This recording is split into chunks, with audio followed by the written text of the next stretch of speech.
His attorney leaned close and murmured 5 words. Just 5. And Vincent's face, that arrogant, self-satisfied expression I had seen across the breakfast table for 15 years, turned ghostly pale. His hands began to shake. The documents he had been eager to sign quivered as if caught in a storm, and for the first time in 3 years, I smiled. But I'm getting ahead of myself. Let me start from the beginning so you understand how we arrived here, how a woman everyone thought had lost her mind actually played the longest, most patient game of her life. My name is Alexis Dunst. I'm 34, and until 3 months ago, I was married to Vincent Mercer. 15 years of marriage. Longer than most Hollywood romances last, longer than some small nations have existed, and certainly longer than my patience should have endured. But I'm stubborn. I got that from my grandmother. I met Vincent when I was 17. I had finished high school early, not because I was some prodigy, but because I was practical, motivated, and desperate to leave my parents' home. I got a job at Henderson and Price Law Firm as a file clerk. Minimum wage, maximum paper cuts. But it was mine. By 18, I had worked my way up to legal assistant. I was meticulous, good with numbers, observant, and skilled at keeping quiet. Vincent was 24 when we met at a client reception, charming, ambitious, full of plans to create a real estate empire. He spoke of the future as though it were already his, as if success were just waiting for him to arrive and claim it. He promised to build something extraordinary. I said I'd help him with the paperwork. Romance, right? We married when I was 19. Tyler arrived when I was 20. I continued working part-time at the law firm while raising our son, growing my 401k, and saving every spare penny. My grandmother always said a woman should have her own money. Not hidden funds, just money that belonged to her alone, untouchable by anyone else. At 23, Vincent's business finally took off. He asked me to leave the law firm and join him full-time. He needed someone to manage finances, liaise with clients, coordinate with contractors, someone he could trust completely. So I became his unpaid everything: accountant, office manager, client coordinator, interior decorator for model homes, marketing strategist, and event organizer. I did all of it while raising Tyler, running the household, and somehow keeping everyone fed and relatively happy. My official title was wife. My unofficial title was everything else.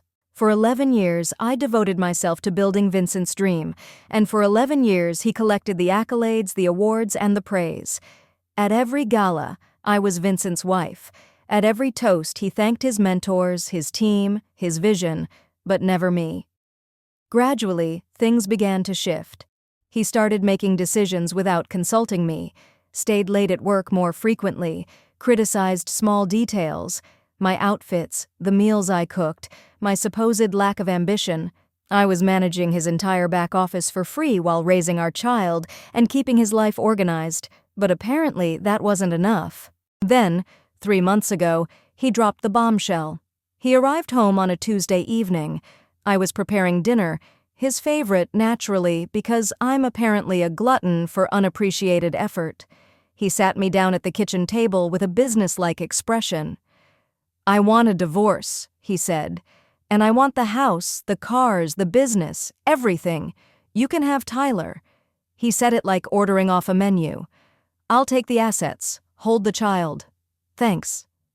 Keep Tyler," as if our 15-year-old were a leftover slice of pizza, a minor inconvenience he was generously permitting me to keep. I just stared. 15 years of marriage, and it ended like this. At our kitchen table between the salt shaker and the butter dish, like I was just another item to discard. What I didn't realize in that moment, what I wouldn't discover until later, was that Vincent had planned this for months. He already had a lawyer, Harold Whitfield, expensive and highly skilled. He had been preparing his escape while I was meal prepping and scheduling his dentist appointments. I had been blindsided by the man I had trusted with everything. The next day, his mother appeared. Lorraine Mercer, the woman who had treated me like a servant for 15 years, arrived with her perfectly styled hair and her expertly practiced expression of sympathy. She patted my hand and said I should have tried harder to make him happy. "Men have needs, dear." she said, as though explaining a complex concept to a slow learner. Lorraine's marriage advice was always curious, given that her husband spent 7 days a week on the golf course, specifically to avoid being in the same room as her. But of course, I was the problem. That first week blurred together. Vincent moved me into the guest room. He had paperwork drawn up, settlements proposed, timelines established. Everything moved fast, and I felt like I was drowning. Everyone saw a woman whose world had collapsed, a wife thrown away after 15 years of devotion, a victim who hadn't seen it coming. But here's the thing, what Vincent didn't know, what no one knew, was that I had discovered something 3 years prior, something buried in his financial records, something he thought would remain hidden forever. And I had been quietly, patiently preparing ever since. I had been his bookkeeper for 11 years. I knew the full extent of the hidden debts, the secret mortgages, the missing money. I hadn't confronted him, didn't scream or demand explanations, because I understood him too well. He would have manipulated me, made me doubt myself, perhaps even tried to seize my separate funds. I had always kept a bit of my own money. My grandmother's voice in my head reminded me, a woman should have her own funds. My IRA from my law firm years carefully preserved, and my inheritance from my grandmother, $340,000, legally untouchable. All combined about $520,000, completely safe. I put it in a trust for Tyler. My name wasn't on it. Vincent's wasn't either. Only Tyler's future mattered. College, first home, emergencies, untouchable. Then I documented everything. Mortgages, loans, hidden accounts, suspicious transfers. Copies went to my sister, a safe deposit box, encrypted drives. And I waited. I knew he would leave eventually. Men like him always do. They grow bored, find someone younger, or think they deserve more. I just needed to be ready. 3 years of watching, waiting, smiling at parties while knowing our lives were built on quicksand. When Vincent finally demanded the divorce and all the assets, I almost laughed. He wasn't demanding property, he was demanding debt. He just didn't know it yet. Back in the present, I sat across from Nina Castellano and placed 3 binders on her desk. 3 years' worth of evidence, every mortgage document, every hidden loan, every questionable transaction. She studied the contents silently for almost an hour. When she finally looked up, her expression had completely changed. "You've known this for 3 years," she said. "You've been waiting for him to walk into this trap." I nodded. He demanded everything, but he demanded all the debt, not the assets. He just didn't understand it yet. Nina leaned back, awe replacing concern. "Mrs. Dunst, I owe you an apology. I thought you'd given up." I smiled. Everyone assumes that. That's exactly the point. The trap was set, the numbers verified, the documentation airtight. All I had to do was let Vincent believe he was winning, and no one does the gracious loser act better than a woman who's been rehearsing it for 15 years. The next 3 months were a masterclass in acting. I played exactly what everyone expected: broken, defeated, hopeless.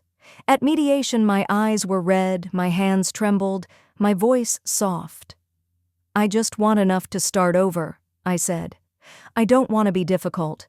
I know the business is his life's work, and the house means everything. I requested a settlement of $50,000, my personal belongings, and joint custody of Tyler. That was it. Vincent agreed instantly. He probably expected me to fight for half of everything. Instead, I asked for crumbs. He looked at me with pity, as though he were doing me a favor. I deserved an Oscar, or at least a Golden Globe, for that performance. My audience, my lying, cheating, soon-to-be bankrupt ex-husband. Week by week, Vincent's arrogance swelled. He bragged that I hadn't even fought, that I just gave up. Lorraine boasted at every gathering that I got nothing, and he kept flaunting a new $15,000 watch, still using company funds while living a fantasy life. Brittany even redecorated our house, painting over my painstakingly chosen sage green kitchen with bland builder gray. Diane, my friend, kept calling, fishing for information under the guise of concern. I played along, telling her I had no fight left. Meanwhile, Tyler noticed everything. He saw the $15,000 watch, heard complaints about money being tight, saw shopping bags stacking up in the foyer. He noticed the contradiction, his father pretending to be wealthy while claiming scarcity. One evening, Tyler came to our small apartment and sat at the second-hand kitchen table. Those serious eyes, so much like Vincent's, but honest. "Mom," he said quietly, "is Dad really rich?" "What do you think?" I replied. He paused, processing. "I think something's off. I think he's pretending." I reached across the table and held his hand. "Trust me, just wait a little longer." My 15-year-old had figured it out before 2 lawyers and a certified accountant. Tyler, my smart, observant son, was already learning the lesson. Meanwhile, Nina prepared our legal strategy with precision. The main divorce agreement gave Vincent all assets. I would receive my modest cash settlement. But attached was a liability disclosure. Every mortgage, every loan, every obligation tied to those assets. When Vincent signed, he assumed all liabilities: mortgages, business debts, car leases. His problem alone: legal, proper, devastating. 2 weeks before the final hearing, Harold Whitfield, Vincent's lawyer, expressed concern. "My client is taking on massive assets," he warned, requesting a full financial audit. Vincent refused. "No audits. Brittany wants this done. I want this done." The night before the hearing, Vincent texted me, "Thank you for not making this ugly." 15 years of marriage, 15 years of devotion, and he was thanking me for being gracious while he threw me away. I replied, "I just want what's best for Tyler." Thursday, 9 a.m. Courtroom 4B. The moment had arrived. Vincent entered first, dressed to impress, confident, unaware that his so-called victory was a financial trap. Brittany lingered outside, Lorraine in the gallery. I walked in a few minutes later, simple navy dress, hair in a low bun, exhausted but convincingly defeated. Judge Patricia Holden entered, 30 years on the family court bench, unimpressed by theatrics. She reviewed the case briefly. Mercer versus Mercer. Final dissolution hearing. I understand an agreement has been reached. Harold Whitfield confirmed Vincent assumed all assets. I, Alexis Dunst, agreed to the settlement. Judge Holden studied me carefully. "Mrs. Dunst, do you understand you are relinquishing substantial property? Entering voluntarily?" "Yes, Your Honor," I said softly. "No one is pressuring me." The clerk distributed documents. Vincent signed eagerly. I signed slowly, deliberately, savoring every moment. Across the courtroom, I saw the tiny flicker of control slip from his hands. Then Harold pointed to the liability disclosure. Vincent's face went pale. "What? The debts?" he whispered in disbelief. I met his gaze calmly. "I was your bookkeeper for 11 years. I knew everything." Confusion, rage, fear, betrayal, his emotions cycled rapidly, then realization. He had done this to himself. "I want to withdraw the agreement," he shouted. "This isn't fair." Judge Holden's response was firm. "Mr. Mercer, you signed these documents voluntarily. You were represented by competent counsel. The agreement stands." The gavel came down. I had my settlement. Vincent had the assets and all their liabilities. I walked out without looking back. In the hallway, I overheard Vincent yelling at Harold, demanding to know how this could happen. Brittany left quietly, her illusions shattered. Within weeks, Vincent's empire collapsed. He tried selling the house, underwater. Business debts piled up. Vendors filed lawsuits. Bankruptcy loomed. Lorraine scrambled. Diane called, but I didn't respond. Some bridges aren't meant to be repaired. Tyler finally understood. "You waited 3 years," he said. I nodded. "I had to make sure you'd be safe." The $520,000 trust fund remained intact. My $50,000 settlement allowed me to start anew. I enrolled in interior design courses, pursuing the dream I had paused at 23. My first client, Sandra, asked, "How do you start over?" I smiled. "One room at a time, one day at a time." We painted her kitchen sage green. She cried happy tears. "The color of new beginnings," she said. 3 months later, Vincent showed up at my apartment, thin, exhausted, broken. "I didn't realize how bad it was," he said. "Can we talk?" I looked at him, calm. "You asked for everything except Tyler. You got exactly what you wanted." I closed the door. He lingered 10 minutes outside. I watched from the peephole, eating ice cream, thinking, best show ever. That evening, I sat in my living room, small, simple, my own. I looked at my grandmother's photo and recipe box, untouchable, sacred. "You were right, Grandma," I whispered. "Keep your own money, know your worth, never let anyone diminish you."